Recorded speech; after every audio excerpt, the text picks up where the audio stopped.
குட்டீஸ், அம்மா பேசுகிறேம்மா. உருளைக்கிழங்குல போண்டா செய்கிறது எப்படின்னு பார்க்கலாமா? ஒரு வெங்காயம் எடுத்து கட் பண்ணிவிடுங்கம்மா பொடியாக. அது கூட பச்சை மிளகாய், இஞ்சி, கொஞ்சமாக கறிவேப்பிலை, புதினா, கொத்தமல்லி எல்லாம் போட்டுருங்கம்மா. உருளைக்கிழங்கு துருவந்தையும் போட்டுருங்க. ஒரு கப்பு ஒரு குழிக்கரண்டி அளவுக்கு கடல மாவு, பச்சரிசி மாவு, மைதா மாவு, சிறிதளவு மிளகாத்தூள், பெருங்காயம், சீரகம், சோம்பு, 2 ஸ்பூன் அளவுக்கு இட்லி மாவு இருந்தால் அதை ஊற்றிங்கம்மா. இட்லி சோடா மாவு கொஞ்சம் போட்டுங்கடாம்மா. சாப்பிட்டா நல்லா இருக்கண்டாம்மா. போட்டு தேவைக்கேற்ற மாதிரி உப்பு போட்டுங்க. உப்பு போட்டு நல்லா தண்ணி ஊற்றி நல்லா கலரி பிசைஞ்சு வச்சுருங்கடாம்மா. ஒரு அரை மணி நேரம் ஊறட்டம்மா. மாவு ஊறினா சூப்பராக நல்லா இருக்குண்டாம்மா. அப்புறமா போண்டா போடும்போதும் அந்த மாவை எடுத்து நல்லா கலக்கி விடுங்கம்மா. கலக்குனா நம்ம கையில் இருக்கிற சூட்டுக்கே அது சாப்பிட்டா நல்லா சூப்பராக நல்லா இருக்கும்மா. புசு புசுன்னு உங்களுக்கு தேவைக்கேற்ற மாதிரி சின்ன உருண்டையாக எடுத்து போட்டுங்கம்மா.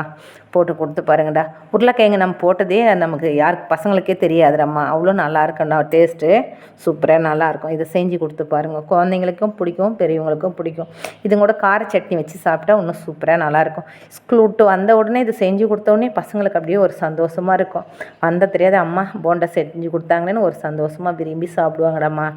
எல்லாருக்குமே பிடிக்கும், பெரியவங்களுக்கும் பிடிக்கும், சின்ன குழந்தைங்களுக்கு ரொம்ப ரொம்ப பிடிக்கும். வீட்லேயே செஞ்சால் ரொம்ப ரொம்ப சந்தோஷமாக இதை செஞ்சு கொடுத்து பாருங்கடா. அதான்டாம்மா அம்மாவோட டிப்ஸ்டாம்மா.